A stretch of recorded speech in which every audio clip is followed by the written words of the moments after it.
Il y a différentes façons de traiter nos ennemis. La première façon, il faut prier pour être délivré de ses ennemis. Il faut prier pour être délivré de ses ennemis. C'est pourquoi parfois quand quelqu'un te sépare de quelqu'un, ne pleure pas, Dieu t'a délivré. Amen. Dieu t'a délivré de ton ennemi que tu ne connaissais pas, que tu ne voyais pas, avec qui tu faisais des projets. Tu croyais que vous étiez sur la même longueur d'onde. Or, ça fait longtemps que vous n'êtes plus du tout sur le même chemin. Amen, amen. Ce sont les habitudes qui sont restées. Amen. Mais le reste est déjà séparé depuis longtemps. Amen. Ton ennemi. Amen. Il faut prier pour en être délivré. Psaume 59, verset 2.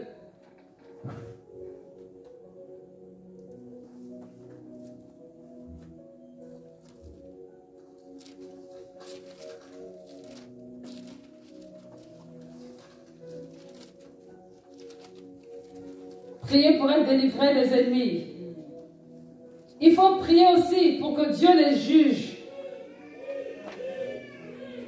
Qu'est-ce qui se passe là-bas?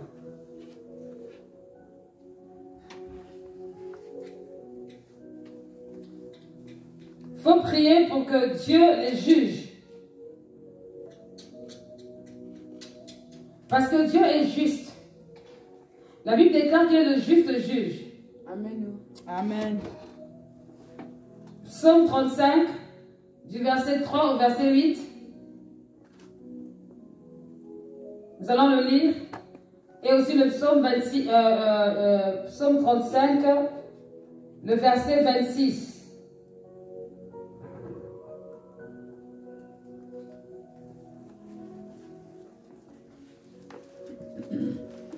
Psaume 35, versets 3 à 8.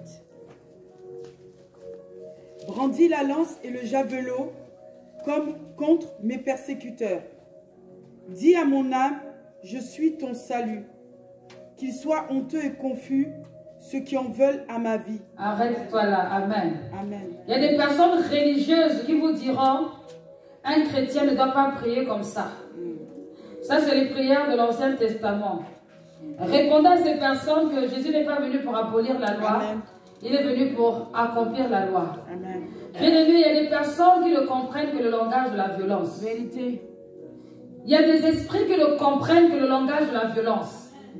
Si tu es là, naïf, en train de tendre la joue, en sortant du contexte, à celui qui te déteste, sache qu'à la fin, tu iras au tombeau avec toutes tes prophéties. Amen. Et tu iras accuser Dieu pour dire à Dieu, Dieu, mais pourquoi tu avais dit, il faut tendre la deuxième jour, qu'est-ce qui s'est passé? Et il va te dire, est-ce que tu avais bien lu ta Bible? Amen. Il y a des situations qui ne comprennent que la violence. Amen. Donc, quand tu ne te lèves pas, que tu ne te révoltes pas, tu vas continuer à subir. Et tu vas accuser Dieu. Amen. Oh Dieu, toi-même tu n'as même pas déclaré, tu n'as pas confessé les choses de ta bouche. Il y a des situations qu'il faut refuser dans la vie. Amen. Il y a des situations que tu dois refuser. Quand les amis de Job viendront te voir, Amen. pour te dire et te donner des grands conseils, Amen. que eux sont incapables d'appliquer, réponds-leur que tu n'es pas un rigolo. Et que tu n'es pas celui qui doit être humilié. Amen. À chaque instant. Amen. Il y a un temps pour tout. Dis au Seigneur de juger, de trancher. Parce que c'est son plan et sa volonté. Que le Seigneur saisisse le grand et le petit javelot, tout ce qu'il veut. Et les choses avec lesquelles on ne rigole pas. Le mal, ce n'est pas une chose où on doit rigoler avec. Amen. Si vous pouvez assister à une réunion des sorciers, vous allez pleurer. Parce que quand les sorciers s'asseyent pour voir qui c'est qu'on va passer au fourneau, ce jour-là, il n'y a pas de père, il n'y a pas de mère, il n'y a pas d'enfant. Il n'y a rien d'autre que du gibier. Je ne sais pas s'ils transforment les personnes en poulet, ou en cabri, ou en poule, j'en sais rien, ou en rat. Mais ce qui est sûr, c'est que ce n'est plus des êtres humains. Donc, ils te programment. Ce soir, nous allons manger un terre. Ils te programment sans, comment dire, c'est pas pour rien qu'ils mangent mangent la chair humaine pour être insensibles. Ils seront insensibles. Ils deviennent inhumains. C'est pourquoi dans l'Ancien Testament, on dit qu'on ne laissera pas vivre le sorcier. C'est pas pour rien. Amen. Avec eux, il n'y a pas de sentiment. Donc, quand toi tu es là, je vais prier pour que le sorcier se convertisse. Jamais même. Je te dis bon courage. Jamais même. Vraiment, continue. Il n'a pas pitié. Il n'y a pas de pitié. Amen. Amen. Il n'y a pas de pitié. Il faut vraiment apprendre à lire la parole de Dieu dans son contexte. Amen. Sinon, on va faire beaucoup d'erreurs et puis on ne va pas comprendre notre vie. Amen. Tu veux triompher du mal, sois éveillé. Dis à quelqu'un, sois un peu éveillé. Sois éveillé. Tu es un peu trop endormi, tout le monde est trop gentil. Sois éveillé. Sois éveillé. Sois éveillé. Sois éveillé. Sois éveillé.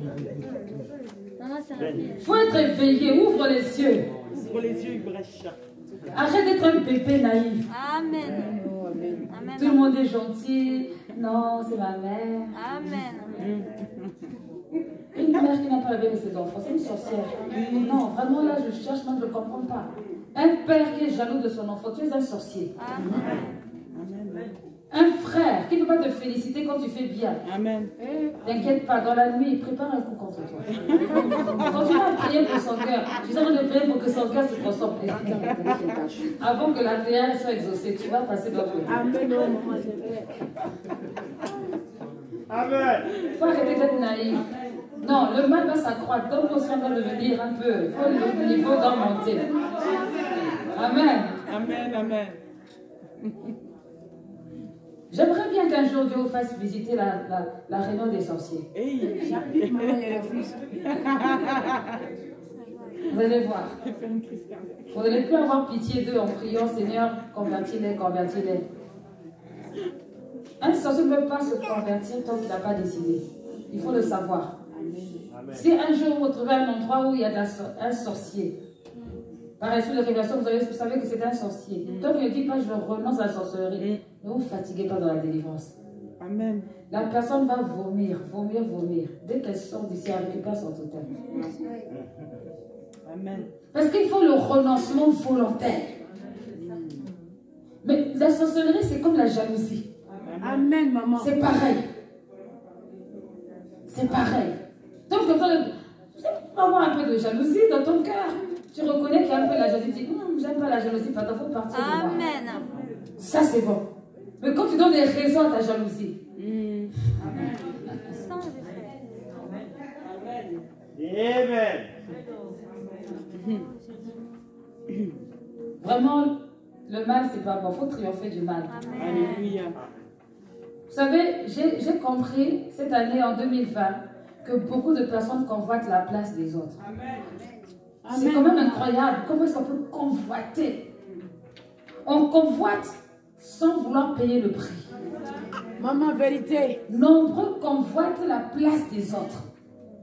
C'est toi lui dis, ta place on convoite. Là où tu es, là, je ne sais pas où est-ce que tu es, mais on convoite. Hein?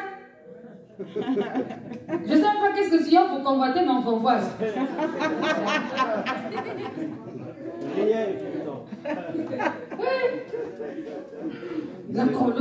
La convoitise. Et en fait, c'est la convoitise qui emmène à la sorcellerie. Parce que souvent, c'est la convoitise qui emmène à la trahison. Et la trahison, c'est la sorcellerie. Amen. Amen. On attend l'occasion favorable. Ah, 2020, accélération. Waouh.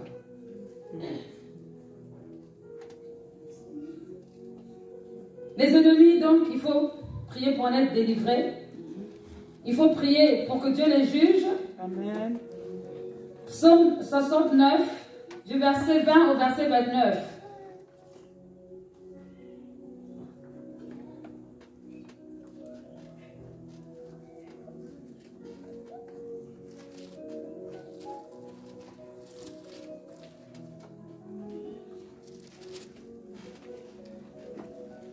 En fait, il faut vraiment être spirituel.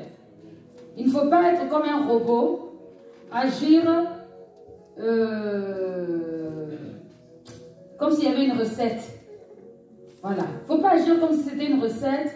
bon, mais pour le plan A, j'appliquerai le plan B, et pour le plan C, parce que les histoires ne se ressemblent pas.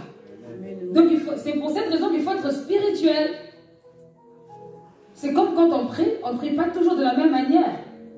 Des fois, tu as envie de prier par rapport à une situation, et dans ta tête, tu as programmé le combat spirituel.